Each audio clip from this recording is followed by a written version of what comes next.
Hello students, मैं आपके अपने YouTube channel smart study science classes पर एक बार फिर से आपका स्वागत करता हूं। आज के इस वीडियो में हम क्लास 10 साइंस के चैप्टर कार्बन एवं उसके यौगिक का रिवीजन करने वाले हैं, जिसमें हम पढ़ने वाले हैं कार्बन के यौगिकों के रासायनिक गुणधर्म। चलिए तो वीडियो को स्टार्ट करते हैं। कार्बन के यौगिकों के रासायनिक गुणधर्म में पहला गुणधर्म है हमारा दहन। जब कभी भी आपको किसी भी पदार्थ का दहन करने के लिए बोले तो आपको उसकी अभिक्रिया ऑक्सीजन के साथ करानी है, उसके बाद उत्पाद बनाना है।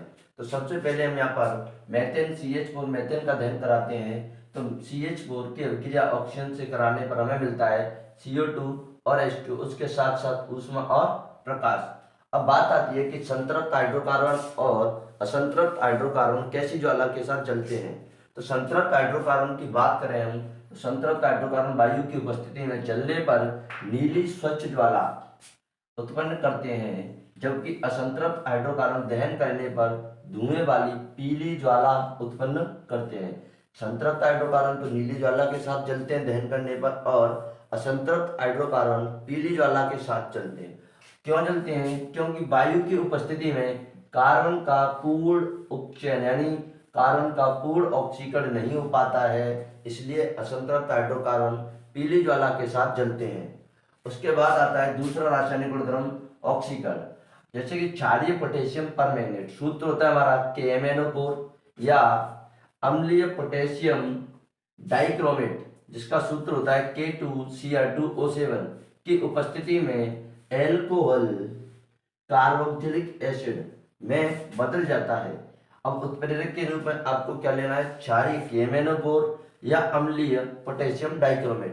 तो हमने एल्कोहल के रूप में एथेनॉल लिया है, यहाँ पर CH3CH2OH, इसको बोलते हैं एथेनॉल। उत्प्रेरक हमारा क्षारीय KMnO4 या अम्लीय K2Cr2O7। अब ये एथेनॉल हमारा किसमें बदल जाता है? एथेनोइक अम्ल में। अब आपसे पूछा जाता है कि एथेनॉल से एथेनोइक अम्ल बनने की अभिक्रिया को ऑक्सीकरण अभिक्रिया क्यों कहते हैं? तो आप देख सकते हैं कि हमारे पास एथेनॉल में एक ऑक्सीजन है, जबकि एथेनोइक अम्ल में दो ऑक्सीजन है। इसका कहने का तात्पर्य है कि एथेनॉल से एथेनोइक अम्ल बनने में एक ऑक्सीजन की वृद्धि हो जाती है, इसलिए इस अभिक्रिया को हम ऑक्सीकरण अभिक्रिया बोलते हैं।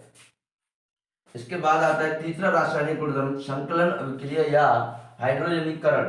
तो इसमें इस अभिक्रिया में असंतृप्त हाइड्रोकार्बन उत्प्रेरक निकेल या पैलेडियम और हाइड्रोजन की उपस्थिति में संतृप्त हाइड्रोकार्बन में बदल जाते हैं। अब ये हमारा यहाँ पर R का मतलब कोई एल्किल ग्रुप है। जितने भी R दिख रहे हैं यहाँ पर आपको, उसका मतलब कोई एल्किल ग्रुप है। तो ये निकेल और पैलेडियम की उपस्थिति में हाइड्रोजन से अभिक्रिया करने पर कुछ इस प्रकार की बन जाती हैं, जो कि संतृप्त हाइड्रोकार्बन जैसा है। इसी अभिक्रिया के द्वारा वनस्पतिक तेलों की घी निकाले जाते हैं, जो घी तैयार किए जाते हैं।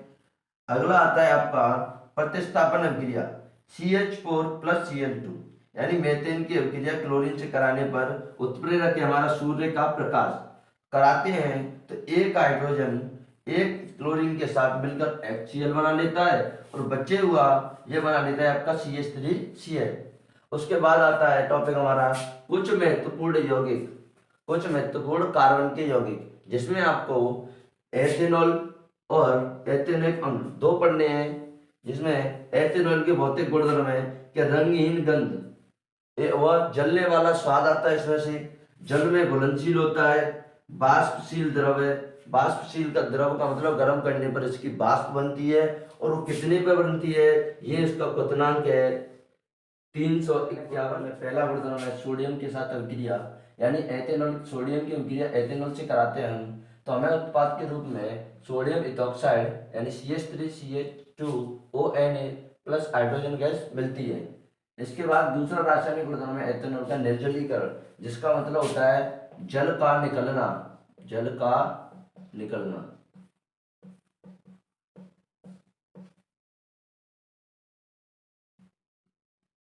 निर्जलीकरण का मतलब होता है जल का निकलना। तो एथेनॉल की अभिक्रिया हम H2SO4 सल्फ्यूरिक अम्ल से कराते हैं तो हमें उत्पाद के रूप में एथिन और जल मिलता है, जिससे कि इस अभिक्रिया में जल निकलता है, इसलिए इस अभिक्रिया को बोलते हैं निर्जलीकरण। उसके बाद आता है आपका कुछ महत्वपूर्ण कार्बनिक यौगिकों में एथेनोइक अम्ल, जिसको एसिटिक अम्ल भी बोलते हैं। तो एथेनोइक अम्ल के भौतिक गुणधर्म होते हैं, रंगीन द्रव होता है, खट्टा होता है, सिरके जैसी गंध आती है, इसका क्वथनांक 391 केल्विन होता है। शुद्ध एथेनॉल अम्ल शीतलन करने पर यानी ठंडा करने पर बर्फ की तरह जम जाता है, इसलिए इसे ग्लेशियल एसिटिक अम्ल कहते हैं। इसके बाद आते हैं एथेनोइक अम्ल के रासायनिक गुणधर्म, जिसमें पहला आता है एस्ट्रीगण, यानी एथेनोइक अम्ल की अभिक्रिया यदि हम एथेनॉल से कराते हैं वो H2SO4 की उपस्थिति में, तो हमें उत्पाद के रूप में एक एस्टर मिलता है। तो इस अभिक्रिया को इसलिए हम एस्ट्रीकरण के नाम से भी जानते हैं। तो अगर आपसे कोई पूछता है कि एस्ट्रीकरण किसे कहते हैं, तो एथेनॉल की अभिक्रिया एथेनॉइक अम्ल से सल्फ्यूरिक अम्ल की उपस्थिति में कराने पर हमें उत्पाद के रूप में एस्टर प्राप्त होता है। इस कारण इस अभिक्रिया को एस्टरीकरण कहते हैं। इसके बाद आता है दूसरा गुणधर्म क्षार से अभिक्रिया। तो एथेनॉइक अम्ल की हम क्षार से अभिक्रिया कराते हैं। हमने लिया है क्षार सोडियम हाइड्रोक्साइड। तो एथेनॉइक अम्ल की क्षार से अभिक्रिया कराने पर हमें सोडियम एसीटेट प्राप्त होता है और उसके साथ साथ जल भी निकलता है। एक अभिक्रिया आती है सावनीकरण। सावनीकरण यानी जो एस्टर हमें प्राप्त हुआ था उसकी अभिक्रिया यदि हम क्षार से करा देते हैं तो हमें सोडियम एसीटेट और एथेनॉल दोनों मिल जाते हैं उत्पाद के लिए, और जिस सोडियम एसीटेट को ही हम साबुन बोलते हैं। तीसरा गुणधर्म है कार्बोनेट व हाइड्रोजन कार्बोनेट से अभिक्रिया, यानी एथेनॉइक अम्ल की अभिक्रिया यदि एक बार तो हम कार्बोनेट धातु कार्बोनेट से कराते हैं, जैसे धातु कार्बोनेट, यहाँ पर धातु क्या हमारा सोडियम, कार्बोनेट CO3, तो हमें उत्पाद के रूप में मिलता है सोडियम एसीटेट H2O + CO2। इसी प्रकार हम एथेनॉल अम्ल की अभिक्रिया यदि धातु हाइड्रोजन कार्बोनेट, यहाँ पर धातु Na हाइड्रोजन कार्बोनेट से कराते हैं तो हमें उत्पाद के रूप में मिलता है CH3CONA यानी सोडियम एसीटेट, और वही H2 और CO2। अगर वीडियो आपको अच्छी लगे तो वीडियो को लाइक करें। यदि आप चैनल पर नए हैं तो चैनल को सब्सक्राइब करें। Thank you.